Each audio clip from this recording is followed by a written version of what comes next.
Fani Willis, once a beacon of hope, now found herself teetering on the precipice of ruin. The air crackled with accusations, each one a nail hammered into the coffin of her reputation.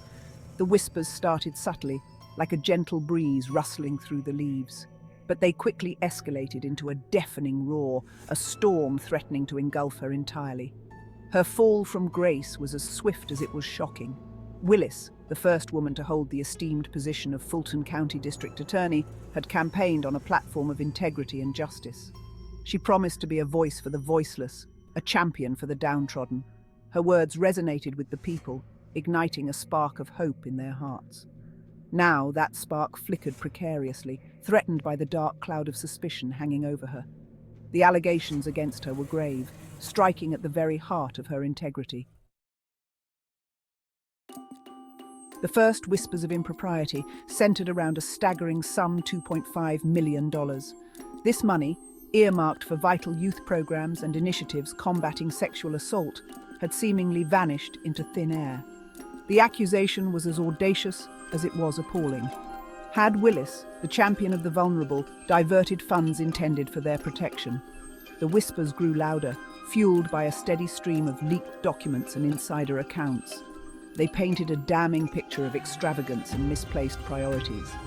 Willis, it seemed, had developed a penchant for luxury travel, often on the taxpayer's dime. Lavish hotels, first-class flights, and exorbitant meal expenses became the norm. Her defenders argued that these trips were essential, that they allowed her to network with other legal professionals and bring back valuable insights to Fulton County. But these justifications rang hollow in the face of such blatant disregard for fiscal responsibility. The optics were abysmal, her judgment called into question. The storm surrounding Willis intensified as another wave of accusations crashed down upon her, lawsuits alleging egregious violations of constitutional rights. These weren't just isolated incidents. They represented a systemic failure of the justice system under her watch. The lawsuits painted a harrowing picture of a system rigged against the accused, where due process was disregarded and justice was delayed, often indefinitely. One particularly egregious case involved a young man, barely out of his teens, wrongfully accused of a crime he didn't commit. He languished in the overcrowded county jail for months, denied access to proper legal representation, his pleas for help falling on deaf ears. The charges were eventually dropped, but the damage was done. His life, once filled with promise, lay in ruins. This case, and countless others like it, exposed a disturbing trend within the Fulton County District Attorney's Office. A culture of indifference had taken root, where expediency trumped justice, and the rights of the accused were treated as an afterthought. The lawsuits piled up, each one a testament to the human cost of this systemic failure. The Fulton County Jail, a sprawling complex designed to house those awaiting trial or serving short sentences, became a festering symbol of the rot at the heart of Willis's tenure. Overcrowding had reached a critical point, with inmates packed like sardines into cells meant for a fraction of their number. Basic sanitation was non-existent, disease ran rampant, and violence became a grim fact of life. Stories emerged from the jailhouse walls that would chill the blood. Inmates, denied basic medical care, succumbed to treatable illnesses. Others, driven to desperation by the squalid conditions, took their own lives. The cries for help from within those walls went unanswered, drowned out by the deafening silence from those in power. The blame for this humanitarian crisis fell squarely on the shoulders of Fani Willis. As district attorney, she held ultimate responsibility for the conditions within the jail. As the walls seemed to close in on Fani Willis, a new threat emerged from the halls of Congress. U.S. Senator Jim Jordan, a staunch critic of what he perceived as prosecutorial overreach, launched a formal inquiry into her office's handling of cases related to the 2024 election. Jordan, known for his aggressive tactics and unwavering pursuit of what he believed to be the truth, wasted no time in issuing subpoenas and demanding access to sensitive documents. He alleged that Willis, driven by partisan bias, had selectively prosecuted individuals based on their political affiliations. The accusations, if proven true, would have far-reaching consequences, potentially undermining the very foundation of the American justice system. Willis and her allies dismissed the probe as a politically motivated witch hunt, an attempt to discredit her and derail her career. They argued that her office was simply carrying out its duty to uphold the law, regardless of political considerations. But the damage was done. The spectre of political interference loomed large, casting a long shadow over the already beleaguered district attorney. The nation watched with bated breath as this high-stakes game of political chess played out. Senator Jordan, a bulldog of a legislator, dug deeper into the allegations against Willis. He meticulously reviewed case files, interviewed witnesses, and unearthed a trail of questionable decisions and potential misconduct. At the heart of Jordan's inquiry lay the fundamental question: did Fani Willis use the considerable power of her office to target political opponents and silence dissenting voices? The evidence, though circumstantial, painted a troubling picture.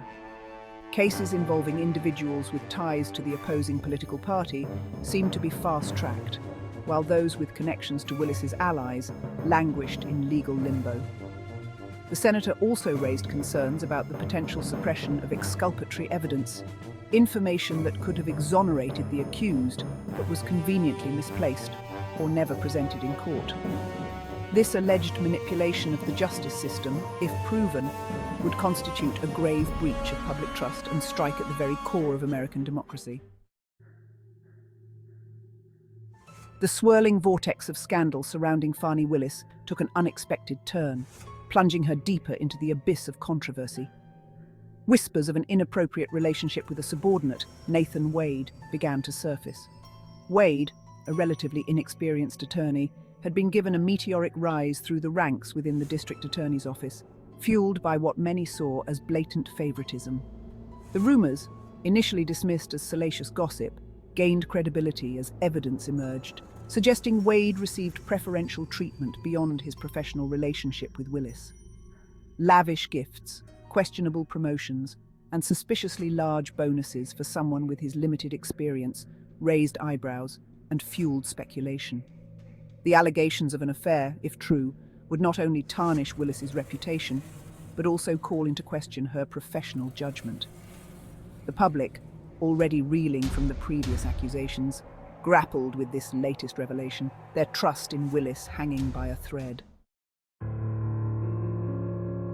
As the scandal surrounding Fani Willis and Nathan Wade deepened, rumors of hush money and secret deals began to circulate. Whispers suggested that Willis, desperate to contain the fallout from the alleged affair and the accusations of favoritism, had resorted to desperate measures. Had she used taxpayer money to silence potential whistleblowers and bury evidence of her misconduct? These allegations, though unproven, added another layer of intrigue to the already complex saga. The possibility that Willis, sworn to uphold the law, might have engaged in illegal activities to protect her reputation sent shockwaves through the legal community and beyond. The public watched with a mixture of fascination and disgust as the drama unfolded. The groundswell of outrage over the allegations against Fani Willis reached a fever pitch. Calls for her resignation echoed from every corner of society. Community leaders, once staunch supporters, now demanded she step down, arguing that her continued presence in office would further erode public trust in the justice system. Protesters, armed with signs demanding justice and accountability, gathered outside the courthouse, their chants of "Fani Willis must go" reverberating through the streets. The once revered prosecutor had become a lightning rod for public anger and frustration, a symbol of the perceived corruption and injustice that seemed to permeate every level of government. Even those who initially hesitated to pass judgment now questioned whether Willis could effectively lead the district attorney's office, given the cloud of suspicion hanging over her.